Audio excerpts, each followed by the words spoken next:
Welcome to Winging It. We're doing deck building today in Arkham Horror the card game as I start a new campaign. This is the just released the Innsmouth Conspiracy. I'll be playing it with Amanda Sharp and Silas Marsh. I picked these two investigators because I thought they would be a thematic going through Innsmouth because they both kind of have backstories that tie to it. It turns out that actually Trish actually would have been a really good choice for how the story goes now that I've played through at least the first two scenarios in the box. But I'd long planned to take these two through. And plus, I will say that Amanda is already one of my favorite investigators, having played her just a little bit. And Silas has long been one of my favorite investigators. So it was fun to play them together. And now I'll say, as I'm doing these decks, when I saw Amanda's 2-2-2-2 stats, it immediately made me think I want to play her as a flex. Even though she is a seeker, I thought she could probably do more than just that with that flexible stat line. So I wanted to try to build her as a flex, which means Silas, who I normally build as enemy management, giving his strong physical stats, I had to also learn to build as flex. So I didn't know if I could pull it off. I did run them through the Circle Undone with these basic builds, although I'm tweaking them a little bit to see if I could do it, and they both successfully did it, rejecting their fate, actually, which is a pretty hard campaign, so I feel pretty confident. Now, this one, I've run through the box now for Innsmouth Conspiracy. I've done it 3 times. And it is very challenging. This is one of the harder campaigns, it appears. So I'm not sure how well they'll do, especially given their lack of defense against, willpower treacheries and stuff. But, willpower treacheries were a thing in TCU, and they were able to do it. So, we'll see how they go. Anyway, let's get down and take a look at the decks. Again, recognizing that I'm planning to build both of these to be flex decks. So, here's Amanda. This is a Hero Forge miniature that my wife has painted, that I designed.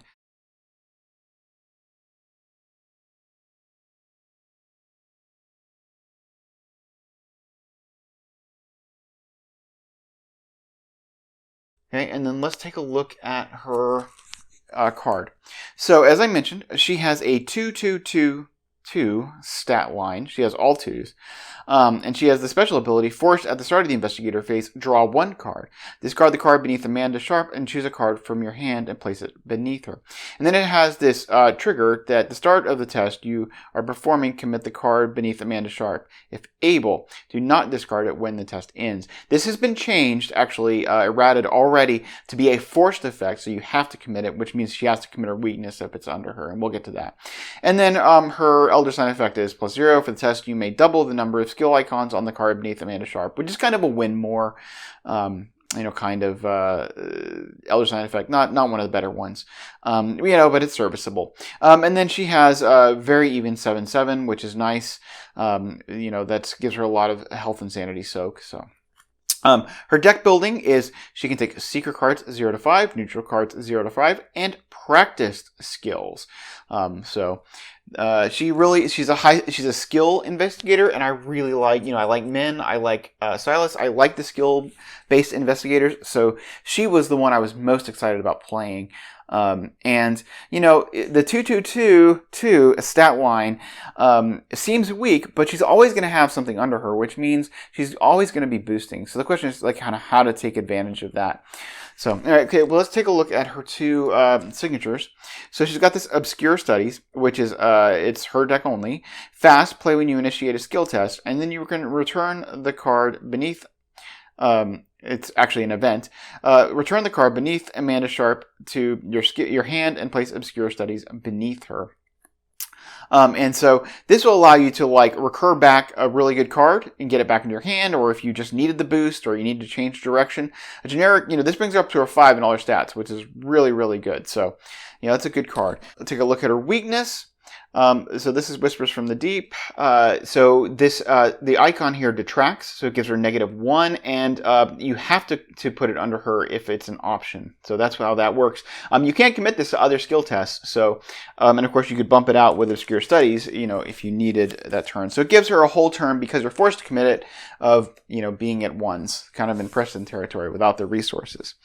Okay, so getting on to the deck, a little bit about her deck. I find that these kinds of decks, which is going to be a draw-heavy deck using Dream Enhancing Serum, are kind of slow in the beginning until you get some XP in them. Until you get cards that really are going to enhance her draw. Now, she automatically gets extra draw because of her ability. She's drawing 2 cards a round instead of 1 card.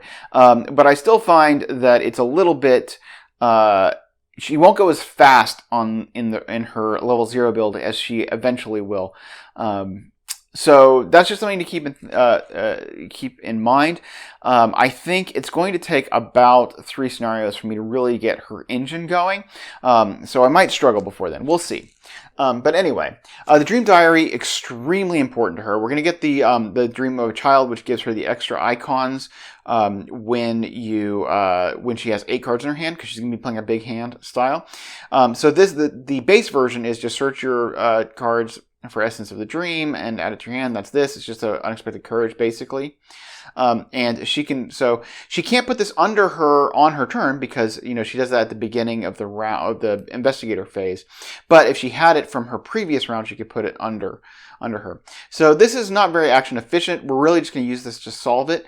Now, once she has this and you get it at the beginning of your turn instead, then it's really nice to have, to supplement what she's doing. Or if she just holds on to it for a round, she can stick it under her to give her stats of all 4s, which is, really fantastic. So this is a really good card for her once we do the upgrade. You'll see I have 3 hand slots, and that's because once I get the Dream Diary solved, I'm not planning on keeping it in play. It's just there to get solved and be done with it. All right, so next is a magnifying glass. It's just a good, fast, put it down, bump up her intellect stat, make her better at getting clues. This will not stay in her build long term because eventually she'll have enough cards to commit that it's not going to be a huge buff, and I'd rather use her hands for something else. But for now, this is a good card for her level 0 build. Okay, now, probably as surprising, I got a 1 of Knife. And I think, like I said, she doesn't draw through super fast, but she will be drawing well enough to see most of the cards in her deck. So I've only got 1 of Magnifying Glass, 1 of Dream Diary, and 1 of the Knife.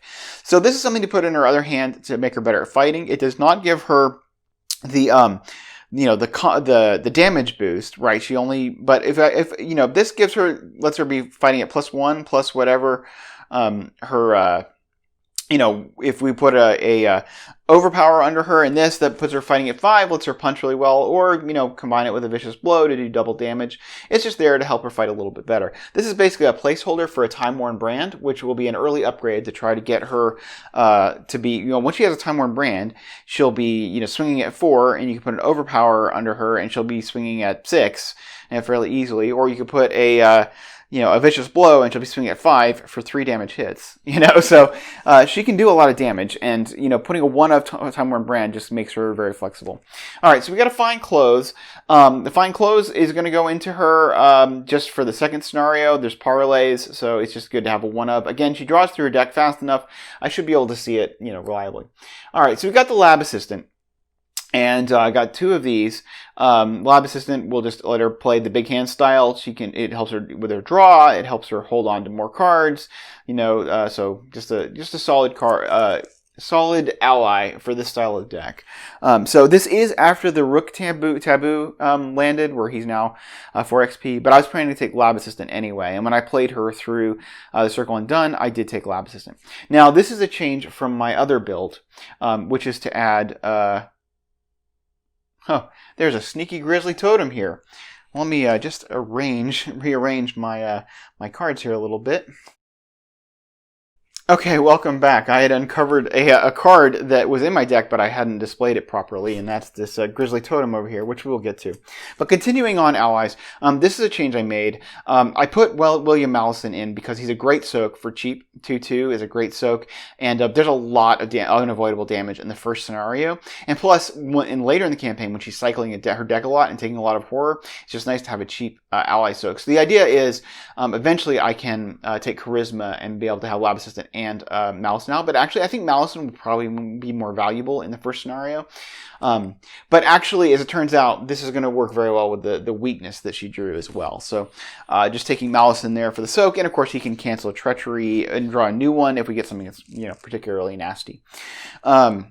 So Grizzly Totem, this, obviously is good when you're committing lots of cards. You can buff her, when you're committing a card from under her, you can buff it and give it an icon, and, that's good. There are some people who've taken the interpretation that when you add the icon, that it would add it for the whole, and, the whole time the card is under her. I don't think that was intended. I think it's overly powerful, and I don't think it's not the way I'm going to play her. So I think she's powerful enough that you don't need that. Obviously, we're going to be upgrading that very quickly into the Seeker Grizzly Totem that gives her the card draw, because she'll want lots of card draw.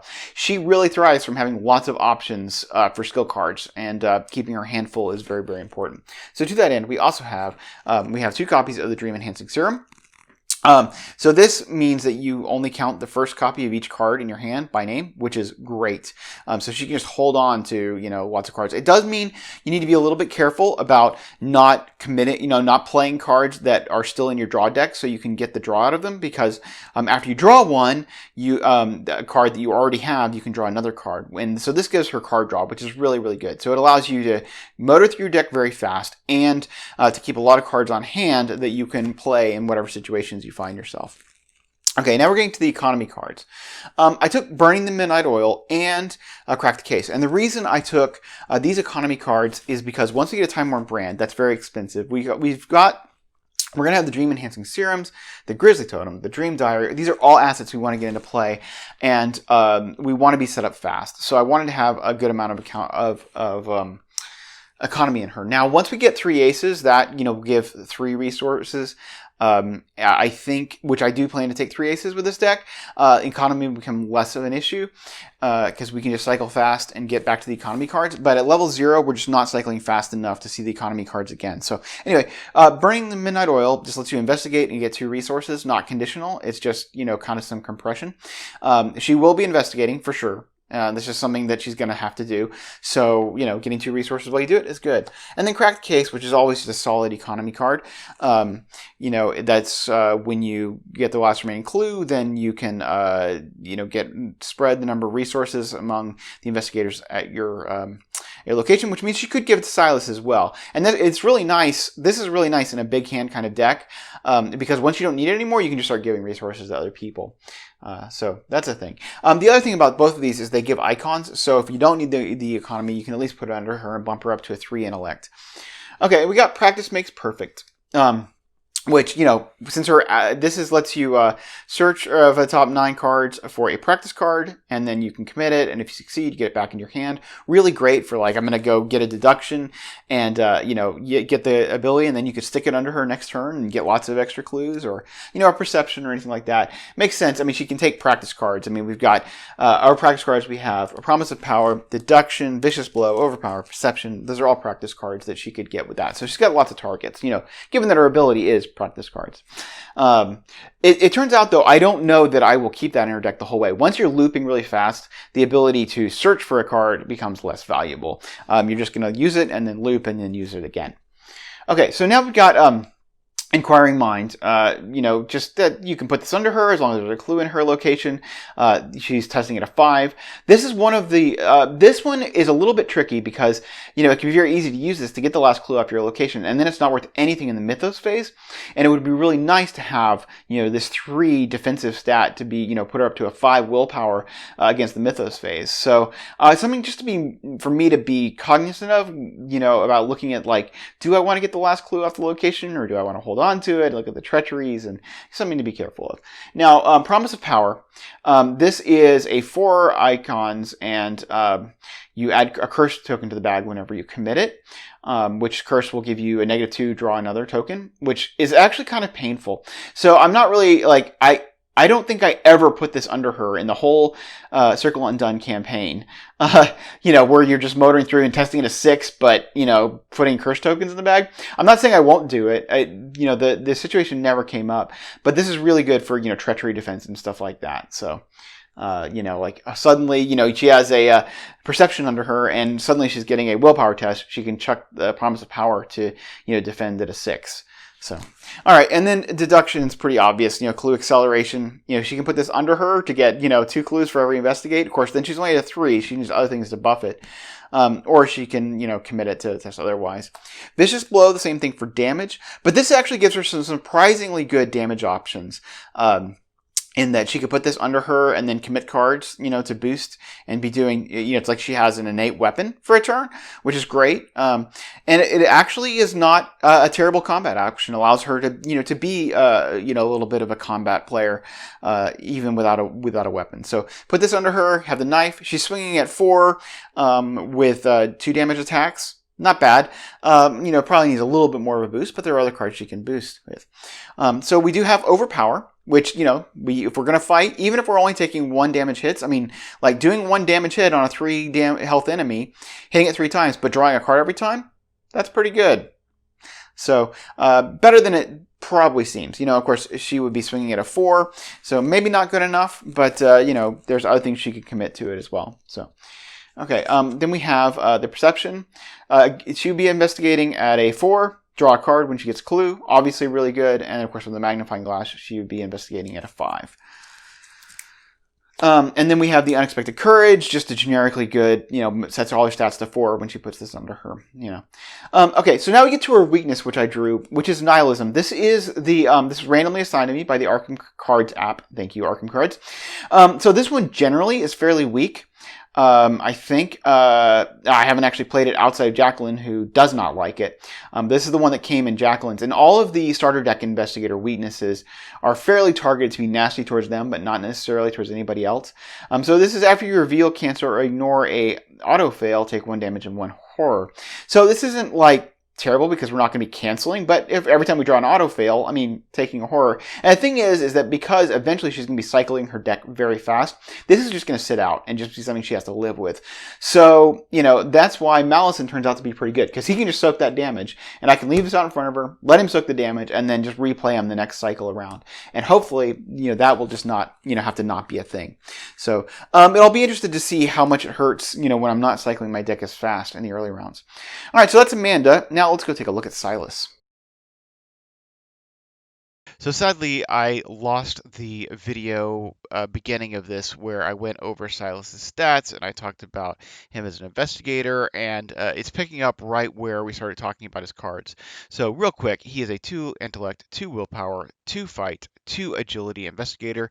He can pull back skill cards once per round, and then he can take survivor cards, and then he can also take innate cards. So that's his bag, and we'll just go ahead and start talking about his signatures and then go to the rest of the deck from here. I think his signatures from the book are a little better than the signatures from the box, although they offer different things. And I actually would definitely consider running them together. The main difference between the two, I think, in terms of power level, is that the weakness is just a little bit easier to deal with from the book, and so that's why I would consider running it almost always. It's very rare that weakness causes too many problems. But either way, in this campaign, I wanted to run his signatures just to give them a try out. I did try them in the campaign that I already ran these through, and what I found is that having his signatures made it less of a priority to upgrade into a higher weapon like the Time Worn Brand, which is usually my first upgrade for him. And that allowed me to invest into other things, which I found very flexible and fun and interesting. Anyway, so here's his, he has his 2 signature items here, which is the Sea Change Harpoon and the Silas's Net. The harpoon is for fighting. It gives you +1 combat, and you do +1 damage if you invest skills into the test. There's some dispute about whether or not this, if you pull them back, this still counts, but I believe that it does. It just says, if you committed skills to this test. It doesn't say that if they're currently committed. So I don't think that it changes the game state. Plus, I would think this would work with his ability and synergize with it, not, be anti-synergy with it. And then the net does the same thing, except that it lets you evade multiple enemies. So it's good. I think both of these are really good. If you have them out, gives you some effective enemy management, even if you're only evading. So really enjoy both of those. Oh, they both also have the ability that you can also pull it back to hand. hand, for the option to pull all the skills that you committed back to your hand, which is really nice if you fail, or if you just committed a bunch of really great skills that you want back in your hand. It's kind of a once per game effect, because, you know, they're expensive to keep recurring, but, I mean, 3 is not that bad, but it's still not nothing. And finally, we have his weakness. So this one is just as an additional cost to commit 1 or more cards to a skill test. You must pay 1 resource for each matching skill icon on those cards have, and then there's 2 actions to discard the Siren's Call. So this one kind of makes it difficult for him to commit any substantial skill cards. So yeah, it takes 2 actions to clear. You're generally going to do that, and that's why I say, I mean, this isn't like brutal. You take 2 actions and clear it. But 2 actions is 2 actions, especially in two-handed, it can be a problem. So whereas the other one, you just commit it from the book, you just commit it to a test and pass, and then you're done. All right, so the first thing we'll look at is the old key ring. This is from Stella's starter deck, and this it uses 2 keys. If there are no keys on key ring, discard it, which is actually kind of nice. It allows you to recur it very easily with something like Resourceful. And then you have an action to investigate. Your location gets -2 shroud for this investigate. If you succeed, remove 1 key from the old key ring. So what's nice about this is you can use it with, like, look what I found, to lower the shroud to something that you can fail by, not lose the key, and still, you know, get the clues from look what I found, and use it as kind of a shroud lowering technique, without having to actually, lose the key. So it's nice. Again, I don't normally take a lot of clue tech in Silas. I just make him, punch stuff and evade stuff. But because I do plan for Amanda to be swinging a sword around, it's important that Silas can do his fair share of the clues. All right. So and then we have the meat cleaver. So we needed a solid weapon. Meat cleaver is good. You get +1, and of course, if you +2 if you have low remaining sanity, which you only have to take 2 horror to be fighting at +2 with this. And, when you, to do 2 damage, you have to take a horror, which he could put on Peter, or Cherished Keepsake, or Granny Orn. And then if you kill something, you heal a horror. So it gives us some horror healing. It's a really, really strong weapon, especially when you use it in conjunction with Peter. But I don't think Peter's necessary. Like, I've even run it with Zoe without any horror healing. And, just sometimes you settle for the one damage attack just to be able to heal some horror. And then I gave him the .18 Derringer. It has 2 ammo, and you just fight. You get +2 fight, +2 combat, and deal +1 damage for the attack. If you fail, place 1 ammo on the Derringer. He's probably not going to fail. It's not a super awesome weapon for him, but it's, I would prefer to be using either the meat cleavers or the harpoon, but, this will get him through a few damage attacks until, he finds those. The plan will be to upgrade that into a chainsaw, so he can, which the chainsaw is a 2-handed weapon, but it's going to either be a, kind of like, either you get it out early and you just chainsaw everything to death, or, you hang on to it and use it, kind of for the end game of a scenario.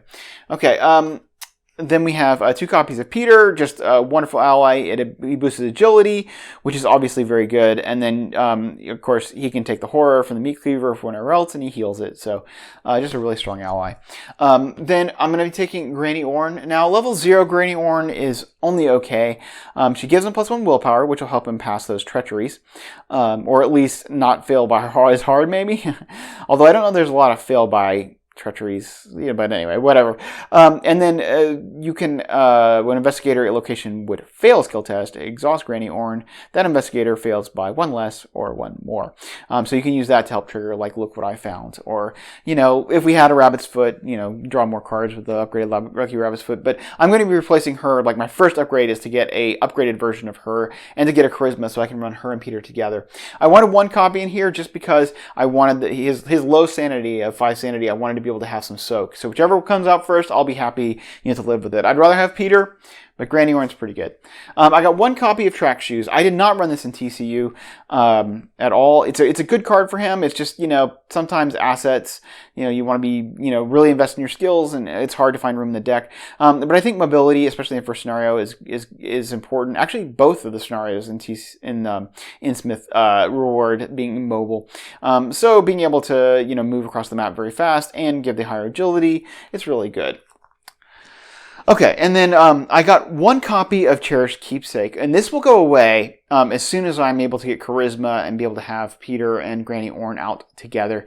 I think this will be, this is just, there's a lot of unavoidable horror in the first scenario, so I wanted to have a way to soak it, but not planning to hold on to this for very long.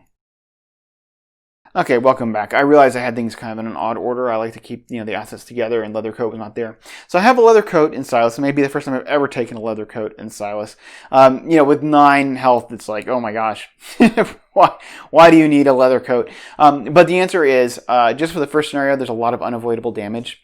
You get hit by things. You get things that engage you and do a damage. And so I just wanted to be able to have some kind of soak available to me just in case that becomes, a problem.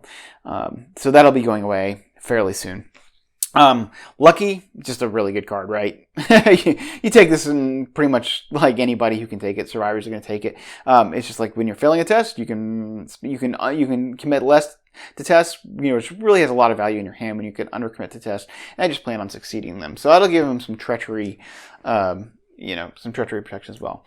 Look what I found. This will be the main clue card for him, and I will try to recur it as much as I can with Resourceful.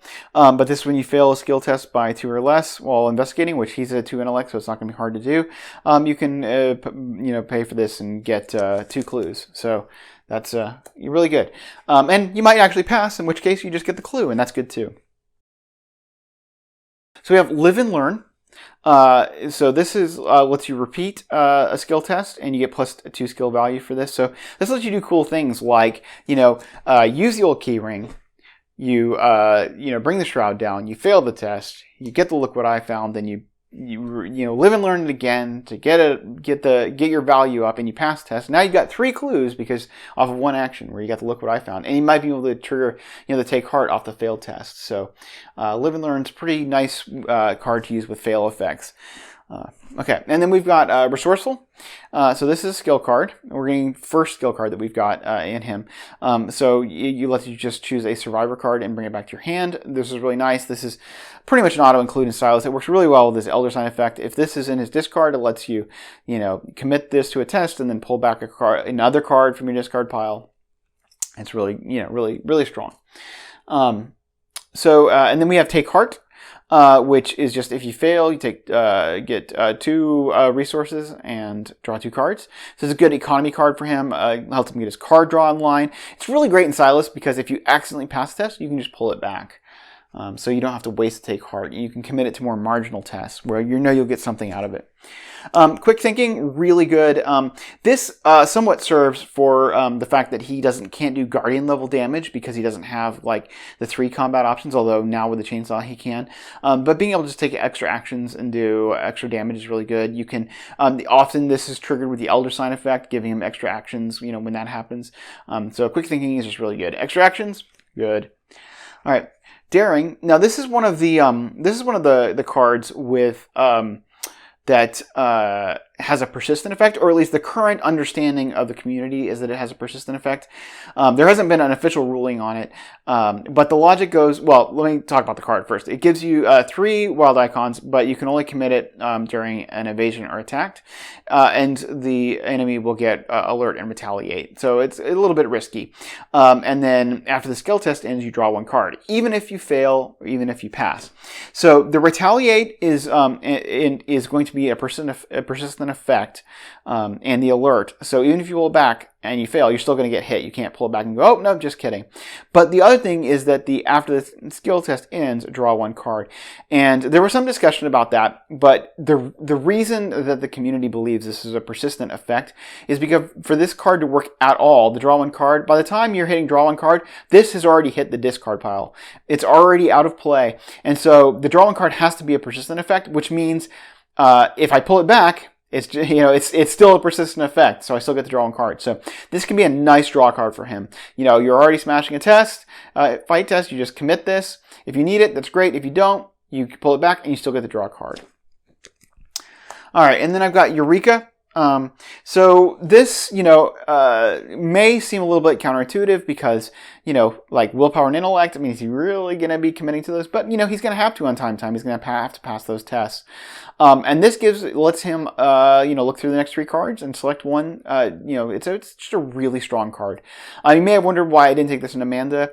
And A, I only have 2 of these in my collection, so I wanted to put it in Silas. And B, I'm not sure about, it's a really great effect. It's just only 1 icon under her. I don't know how valuable I'm going to be able to, make that work. So I did put it in Silas, and It's worth noting that when I have upgraded Granny Warren and upgraded Peter Sylvester and Charisma out, I'll be to 4 willpower. So actually, committing this to willpower test actually becomes a thing that he can do. All right, we got 1 copy of Stunning Blow. This will be something that is, first of all, it's it lets you do an evade if you need to without having to take the evade action. You could evade something off of Amanda without having to engage it, which is really strong, especially when there are effects for engaging enemies, like taking direct damage or direct horror, which there are in this first scenario. And then I can just commit it to the Sea Change Harpoon and pull it back just to make sure I get the damage.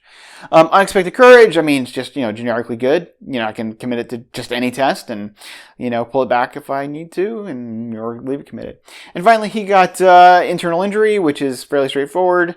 At the end of your turn, take 1 direct damage. Not too bad for him. Again, makes the leather coat a little bit better. Not because you can soak the damage on the leather coat, but he can put other things on the leather coat and leave room for this direct damage. But obviously, you'll want to clear it in most scenarios. So, anyway, that is Silas.